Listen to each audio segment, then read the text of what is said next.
গাইবান্ধার গোবিন্দগঞ্জ উপজেলার কোচারশহর পালপাড়ার গৃহবধূ মমতা রানী পাল। পুতুল খেলার বয়সেই শুরু হয়েছিল তার মাটির কাজের প্রতি ভালোবাসা।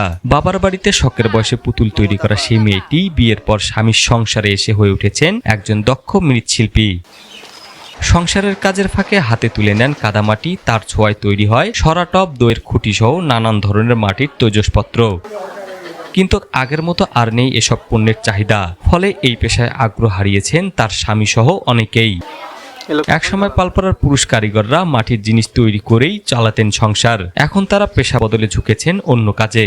একই চিত্র দেখা যায় গাইবান্ধা সদর, সাগাটা, সুন্দরগঞ্জ ও পলাশবাড়ী উপজেলার বিভিন্ন পালপাড়ায়। তবে এখনো থেমে নেই নারীদের চেষ্টা। স্বামীর কষ্ট কমাতে অবসর সময়ে কাজ শুরু করা গৃহবধূরাই এখন হয়ে উঠেছেন দক্ষ মৃৎশিল্পী।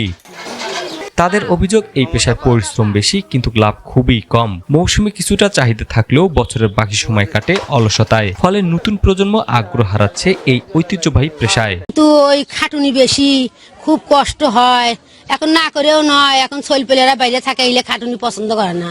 তাদের কষ্ট হয় দেখে আমরা আবার সহযোগিতা কেমন লাগে, কষ্ট খুবই। বাবা মায়ের বাড়িতে করছি, এই জায়গায় স্বামীর বাড়িতে এসে করছি। গোবিন্দগঞ্জ উপজেলা পল্লী উন্নয়ন কর্মকর্তার মতে, পল্লী দারিদ্র্য দূরীকরণ প্রকল্পের আওতায় ওয়ান ভিলেজ ওয়ান প্রোডাক্ট উদ্যোগ চালু হলে ক্ষুদ্র ঋণের মাধ্যমে এই শিল্পকে আবারও চাঙ্গা করা সম্ভব।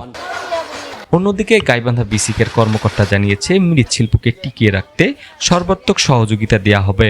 তাদের জিনিসগুলো খুব সুন্দরভাবে সুনিপুণভাবে তৈরি করে থাকে এবং তাদের যে ঐতিহ্য, গ্রাম বাংলার যে ঐতিহ্য, তারা ঐতিহ্য ধরে রাখবে।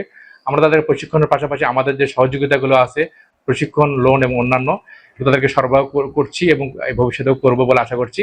সংশ্লিষ্টদের আশা, সরকারি সহায়তা, প্রশিক্ষণ ও আর্থিক সহায়তা পেলে আবার ঘুরে দাঁড়াবে গ্রাম বাংলার এই ঐতিহ্যবাহী মৃৎশিল্প। গোবিন্দগঞ্জ থেকে তথ্যচিত্রে গোপাল মহন্ত, মাধুকর.নিউজ।